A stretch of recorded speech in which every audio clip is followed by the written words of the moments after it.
la division de ces informations, je peux dire de ces fausses informations, ils ont un objectif très précis. Et leur objectif, c'est de déstabiliser ce pouvoir que nous qualifions comme un sauveur. C'est notre Jésus, c'est notre Mohamed qui est à l'heure au pouvoir. Et nous croyons en lui. Et nous avons la forte conviction, la sûreté, voilà, que c'est tout juste pour déstabiliser le pouvoir, pour vouloir du mal à notre pays. Mais nous sommes très conscients, en tant qu'étudiants, de la situation. Depuis quelques mois de cela, des médias occidentaux dont RFI, France 24, Jeune Afrique et dernièrement TV5 Monde multiplient des critiques contre le régime actuel au Burkina Faso. Une campagne accompagnée et nourrie de surcroît par certains Burkinabés vivant hors du Burkina Faso, tenant des propos qui frisent la désinformation. Moi je vois ce que ces médias français ou ces médias étrangers font en deux hypothèses. Je pense que premièrement, ces médias sont dans un pays et donc ces médias défendent la politique de ce pays. Ces médias sont sûrement dans une logique de défendre leurs intérêts dans les pays africains et précisément au Burkina Faso. Et donc ils sont dans l'obligation de combattre tout régime qui ne font pas leurs affaires. Et ça c'est normal. C'est la première hypothèse. La deuxième hypothèse, en tant que médias, ces médias sont chargés de relater toutes les informations. Il y a des médias aussi au Burkina Faso ici qui s'intéressent à l'actualité française et bien d'autres pays. Et donc je pense que ce qui se passe dans un pays, que tu sois un média étranger ou un média national, tu dois pouvoir donner l'information, dire ce qui se passe dans le pays. Je ne vois pas un problème là-dessus, pourvu que même si on n'a pas fait sortir des informations fiables pour notre pays, c'est pas ça qui nous intéresse. Qu'est-ce que nous faisons dans le pays là pour que le pays puisse en sortir?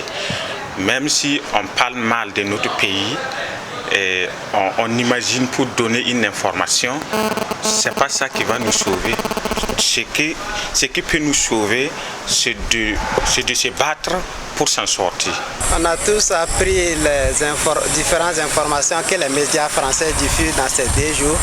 Ils disent tout ce qu'ils veulent, mais pour notre part, on pense qu'il peut dire tout ce qu'il veut. Nous sommes au Burkina, on sait ce qui se passe, on sait qu'il n'y a rien.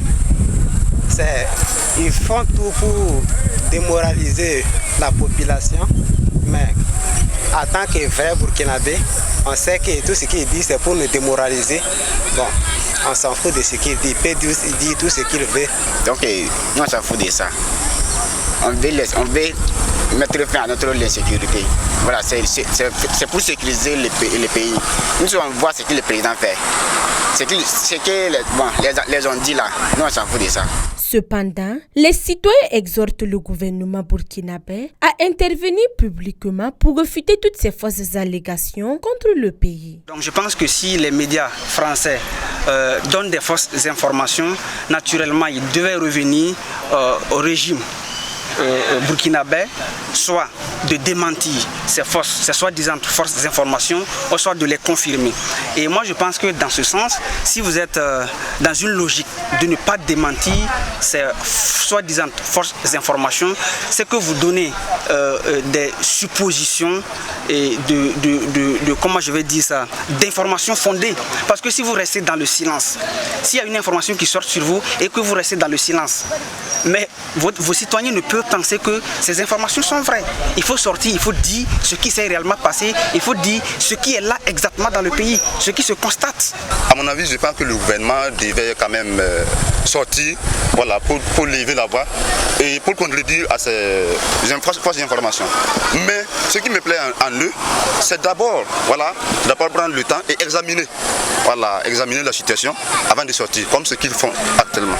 Voilà, je pense que c'est la bonne décision qu'ils ont prise. En réalité, c'est bon de faire sortir un communiqué pour aussi dénoncer certaines choses qui ne sont pas réelles. Le gouvernement peut parler sur ça, mais d'une autre façon. Pas sortir entièrement, dire que c'est faux, c'est pas vrai. Ça va créer une mésentente entre le gouvernement et les autres là. Voilà. Maintenant, s'ils ont un autre moyen de dire à la population, on peut par exemple appeler des analystes sur les chaînes RTB pour les interroger sur ça, mais pas le gouvernement en tant que tel.